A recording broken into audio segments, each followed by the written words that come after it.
Namaste, Jai Bharat. Sometime back, Pakistan had gone to Saudi Arabia and they came out saying that we have reached a military agreement with Saudi Arabia that if something happens, should something happen to Pakistan, Saudi will come to help, and when should something happen to Saudi, we will go and help.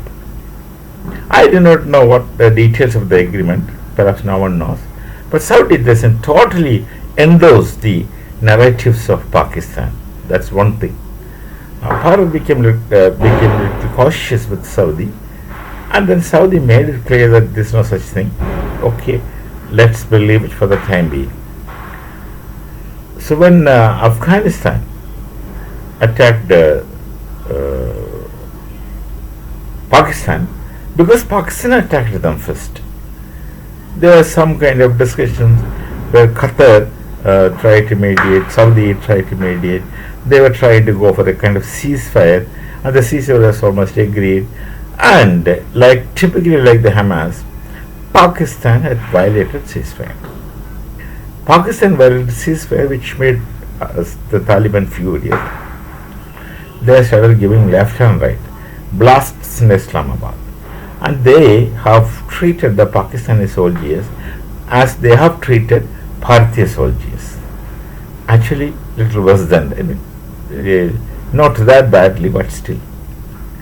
What they do is they strip the Pakistani soldiers. I don't think they strip them to nudity, but they strip them of their uniforms and sell those uniforms for $10 and of course hang them up upside down or beat them up. All those things we don't do it in Bharat. But then Pakistan understands this behavior only. So you can't accuse Taliban because their experience and their experience with Pakistan is that this kind of treatment. So they just give it back. And the Taliban is furious. They are using drones to attack Pakistan, and Chinese made drones. And China was really stabbed at the back by Pakistan. China was furious. They lost a lot of money in the stories which Pakistan went and told Chinese premiers that we can do this, take that, take away this, take away that. Now, Pakistan literally carries the nation in suitcase, go around the world to sell. Whosoever buys it. No, I've already told several times, and everyone knows, the leadership in Pakistan don't belong to a nation. They don't have the concept of nationhood. They can't have. They don't have a history of nationhood. And whatever they have taken from Bharat, or whatever they have taken from Bharat through partition, doesn't really genuinely belong to them. The only thing that drove these people away from Bharat to ask for a separate place for them is the Hindu hatred. What leads Pakistan is just Hindu hatred. Look at anyone who speaks in Pakistani social media. They're fundamentally Hindu haters. Now, the coming generations, or after the partition, all the generations came through, they were taught and tutored in Hindu hatred, so they speak it as a normal thing. And if you ask anyone in Pakistan, they would say, Bharat Dushman Desh hai. Yeah, they know that we are their enemies, and they speak that we are the enemies, and we in Bharat don't bother about them. You ask any kid of this nation, my nation, Bharat, they will never say we have an enemy. They were never taught in hatred. They were not tutored in hatred. They do not know that whether we have some enemy or not. They don't know. When somebody is in a war with Bharat, that's the enemy. But after the war, they cease to be enemies, and they continue to be whatever. Sometimes friendly, sometimes indifferent. That's nothing more serious than indifference. Bharat is indifferent to Pakistan. Whatever they speak, whatever they do, it doesn't make any difference to us. We are not involved. We don't even concern. And many people in Bharat have seen. They watch the Pakistani YouTube for fun, because the kind of things they say, or they speak, what they say, is very interestingly funny, and that exposes their ignorance to an extent which they can't imagine.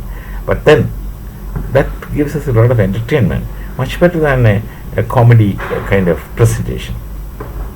So many people do watch it for laughs. That's it. Otherwise, no one takes Pakistan serious. And they have gone, and the ceasefire was agreed upon, and the very Pakistan violated ceasefire. They used their fighter aircrafts to bomb, and 3 times they bombed. It's very easy to target and bomb innocent people, and it's not very, it doesn't give much credit to the pilot who flies and put projectiles to human beings who are resisting. They are unable to resist and helpless with the aircraft in their hand. Taliban do not have such kind of sophisticated army, but they have that tremendous will to fight, and they have fought them back. It appears they have even dropped one of the fighter aircraft using some weapons. I don't know, maybe rockets fired from the shoulder, maybe something like that. But that's what Pakistan, they violated ceasefire and they asked for it now. And I don't think if anyone can stop Taliban from destroying Pakistan to a great extent. And who becomes fool in the process? Saudi Arabia. Pakistan failed to keep their word. And of course Qatar always mediates for the Islamic world. They think that they also can become involved in Islamic world. Turkey wants to become the Ottoman Empire once again. Ottoman Empire is one such empire. And my nation, Bharat, has got several empires, much better, much established, much more strong, and much more in continuation. So that story is an advantage, we know it. So unnecessarily Pakistan in base trouble, and now they start telling, accusing Bharat that they are doing this, they are doing this, etc. Whatever is, makes no difference. Just we had been indifferent to Pakistan, and we shall continue to be indifferent to Pakistan. Only thing, if you try to poke us in our matters of fact, there shall be series of operations in the we shall meet again. Namaste. Jai Bharat, Jai Sri Ram.